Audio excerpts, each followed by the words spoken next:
This young man was in the 8th grade for the 3rd time and was waiting on his 16th birthday so that he could drop out of school, and told me this the first day of school. And within a week into school, he had jumped on the desk, all 300 pounds of him, 6'2". I mean, looked like a man with facial hair and body hair, and dropped his trousers and did what he called the Kenny Williams shuffle, and made my life a living hell.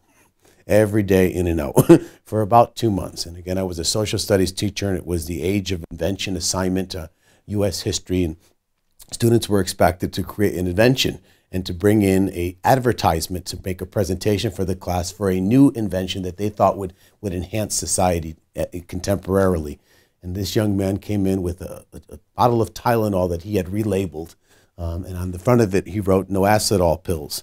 And he brought 2 female models, and he had them face the chalkboard and hanging off the wall at the front of the classroom, and pointed to one, who was a very skinny girl, and said "before," and then pointed to the other girl to his right and said "after," for girls who have no ass at all.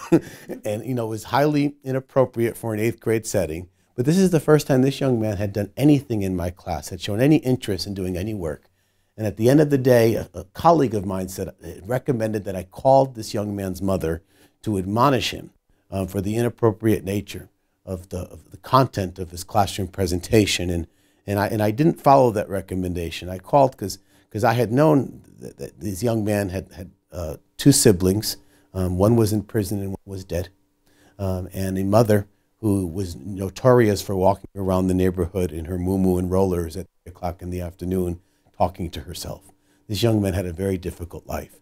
And so the message I left that afternoon was to thank him, to acknowledge to his mother. It was a voice message because she didn't answer, probably 30 seconds, to thank him for doing his work that day. The next day I got to school, and I always arrived early. This huge man, sitting in front of my classroom, who had never arrived to school on time, asked if he could speak with me, and followed me into the classroom, and he started to cry. And he said that his entire educational development, no one had ever said anything nice to his mother about him.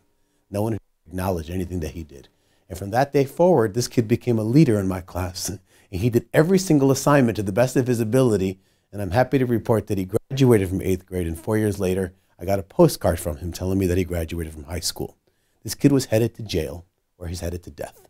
And one 30-second phone call message changed this kid's life forever.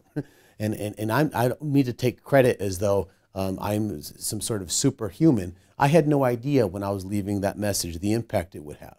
And I often regret the missed messages, the instances where I could and should have reached out and offered some positive reinforcement, and the difference it could have had in the trajectory of the lives of the students I served. But it was so inspiring for me as a young educator to realize the real impact, the real difference that we can make in children's lives.